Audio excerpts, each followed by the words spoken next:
அவங்கள போய் தூங்க சொன்னீங்களா அப்புறம் அப்போ போய் எழுப்பிக்கிட்டு கிடக்கணும். தூங்க சொல்லலை, இங்கே நான் வந்து உட்காந்து நாடகத்தை பார்க்க சொன்னேன். வேற என்ன, நான் என்ன போய் தூங்க சொல்கிறேன்? நான் போய் எதுக்கு இப்படி தலையில் துண்டை ஓட்டனா தான் நாடகம் விளங்க மாட்டேங்குது. இப்படி உட்காந்து நாடகம் கும்பாசி நாடகம் போட்டுட்டு 8 மணிக்கு தான் காய்ச்சி வாங்கினாலாம். ஐயோ தயாரா? இல்லை வேணாம் நீங்கள் எங்கோட்டு காசை கொடுங்க, நான் போகிறேன். நான் நைட்லேருந்து உழைத்திருக்கேன். எப்போ கொடுத்தாலும் நீங்கள் கொடுத்தா கொடுக்கணும். நைட்லேருந்து நான் உழைச்சிருக்கேன். போய் தூங்க அப்படிங்கிற. நைட்லேருந்து நான் உழைச்சிருக்கேன். ரெண்டு பேரும் என்ன இப்படி வந்திருக்கீங்களே? 2 பேரும் என்னை போட்டு பிரட்டி இருக்காங்க. அதுக்காக எனக்கு காசை கொடுங்க. 2 பேர் பிரட்டி? ஆமா, 2 பேர்ட்ட படாத பாடு. 2 பேர் அவங்க பிரட்டி. ஒரு பப்பு 2 பேர். தப்பா பேசப்படாது. ஏன் அங்கே ஓடிட்டு இருக்கு.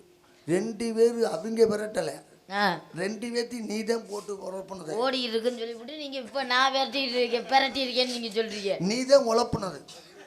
அவன் சும்மா இருந்த செவனேன்னு இருந்தால தூண்டி தூண்டி விட்டு அவங்க செவனேன்னு இருந்தாங்க. உள்ள என்னை படுக்க விடல 2 பேரும். உள்ள இந்த வேலையை தான் பாக்குறீங்களாடா இழுச்சா பயலுகளா? அதனால தான் 2 பேருக்கும் தூக்க மாத்திரையை போட்டு படுக்க போட்டிருக்கேன். இனிமேலாவது எந்திரிக்காம கிடக்கட்டும்னு. அப்புறம் என்ன சீன் வரணுமே, அது அப்புறம் பாப்பா அவன் வர்றாங்க தொலைகிறாங்க. இந்த சீனா இருக்கட்டும், நாளைக்கு காலையில கூட வந்துட்டு போறாங்க. அதுக்கு தான் நம்மளுக்கு ஆள் துணைக்கு இருக்கல. இன்ப செல்வா அந்த சீனை நிரப்பிடுவா. அப்படி சீனு கட்ட நேரம் சீனு கட்ட முடியாம தான் அவருக்கு உள்ள பாதி சீனை கழட்டி போட்டிருக்காரு. ஆமா, கம்பி இல்ல.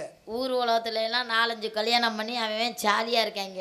ஜாலியா ஜோலியா இருக்காங்க. ஆமா, நான் 2 புருஷனை கட்டிக்கிட்டு படாத பாடுபடுறேன். என்னம்மா? ஆமாப்பா, குடும்பம் பிரிஞ்சிடக்கூடாதுன்னு அண்ணன் தம்பியை 2 பேரையும் கட்டி சொத்து யாருக்கும் போயிடக்கூடாது. 2 பங்கா 2 பேர். இப்ப வந்து அண்ணன் ஆளுக்கு ஒரு பொண்டாட்டியை கட்டிக்கிட்டானா ஆளுக்கு பாதி சொத்தா போயிடும். விவரமான பிள்ளை. அண்ணனை நான் கட்டிக்கிட்டேன்னு வச்சுக்கோங்களேன், தம்பிக்கு வேற இடத்துல இருந்து பொண்ணு பாப்பாங்க. குடும்பம் 2 பேரும். அந்த பிள்ளை எப்படி என்னையமா தங்கமான பிள்ளையா ஒரு நல்ல குணத்தோட வர முடியுமா? வருமா? அதனால குடும்பம் பிரிஞ்சு போயிரும்னு. குடும்பம் பிரிஞ்சிரும், சொத்து பிரிஞ்சிரும். ஆமா, புள்ள ஒட்டி பிறந்துரும். ஏமா நங்கே மோகினி அம்மா இப்பதான் கொஞ்சம் உடம்பு முடியாம இருக்கு. அதனால தான் நம்பிராஜ் அப்பாவையும் கரெக்ட் பண்ணி வச்சிருக்கேன். நான் என்ன சொல்றேன், புருஷன் சேர்த்தேன் புள்ள எப்படி பேக்குறது? அட எங்க நான் இவங்கள நம்பி புள்ள பெக்க? ஆளுக்கு ஒரு பிள்ளையா? அட ஏங்க பண்ணீங்க வேற? என்னமா? அட ஃபர்ஸ்ட் நைட் புருஷன் 2 வச்சானா ஃபர்ஸ்ட் நைட் 2 வைக்கணுமா இல்லையா? அது அந்த வகையில நியாயம் தானே. ஒரு ரூம் தான் ரெடி பண்ணி வச்சாங்க. இவன் என்னடானா வெளியில இழுக்கிறேன், வா வெளியில போய் படுப்போம்னு. யாரு? மூத்தவன். அவன் என்னடானா என்னை உள்ள இழுக்கிறான், வா உள்ள போய் படுப்போம் அப்படின்னு. நீ எங்கதான் படுத்த? அப்புறம் நான் திருநெல்வேலிக்கு வந்துட்டேன், அவங்க 2 பேரும் வீட்டுக்குள்ள கிடக்குறாங்க. உன்னைய விட்டு இவங்க வெளியில வந்து படுத்துட்டேன். நல்ல வேலை, அவங்க 2 பேரும் போய் படுத்தாங்க. இல்லைன்னா நான் பக்கத்து வீட்டுக்காரனோட போய் படுக்க சொல்லிடலானே. இல்லை நீங்கள் சொல்கிறத பார்த்தா எனக்கு அப்படி இருக்கு. இல்லை கேட்குறேன், நான் சொன்னேன் உனக்கு நாளைக்கு தாண்டா ஃபர்ஸ்ட் நைட்டு, இன்னைக்கு தாண்டா எனக்கு ஃபர்ஸ்ட் நைட்டு. புருஷனுக்கு தாண்டா நான் ஃபர்ஸ்ட் நைட்டு கொண்டாடணும்னு சொல்கிறேன். 2 பேரும் ஒன்றா தானே தாலி கட்டணும், அப்போ ஒன்றா தான் ஃபர்ஸ்ட் நைட்டு நடத்தணும். நீ வா வெளியில. சரி, ஆளுக்கு ஒரு வேலையை பார்த்துட்டு போறாங்க, விட்டுறா வழியா? ஆளுக்கு ஒரு வேலையை பார்க்கறதுக்கு அவன் என்ன பாத்திரம் கழுவி வீடு வாசலா சுத்தம் பண்ணிட்டு இருக்காங்க.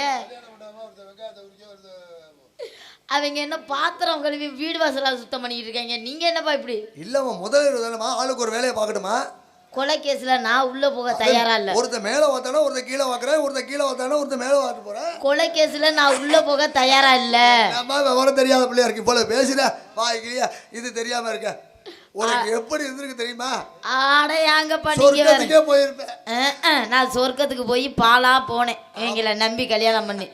இதை விட ஒரு பெரிய கொடுமை என்னன்னா, வெளியில கோயிலுக்கு கூட்டிட்டு போங்கடானா, இங்க வா இந்த கதையை கேளு, வெளியில கோயிலுக்கு கூட்டிட்டு போங்கடானா இவன் சொல்றான் நீ ஏன் கூட தான் வரணும்னு, அவன் சொல்றான் நீ ஏன் கூட தான் வரணும்னு. கடைசியில் அவங்க 2 பேரையும் ஒயின் ஷாப்புக்கு அனுப்பிச்சு விட்டு நான் தான் கோயிலுக்கு போயிட்டு வந்தேன். இவங்களை கட்டிக்கிட்டு நான் படாத பாடுபடுறேன்.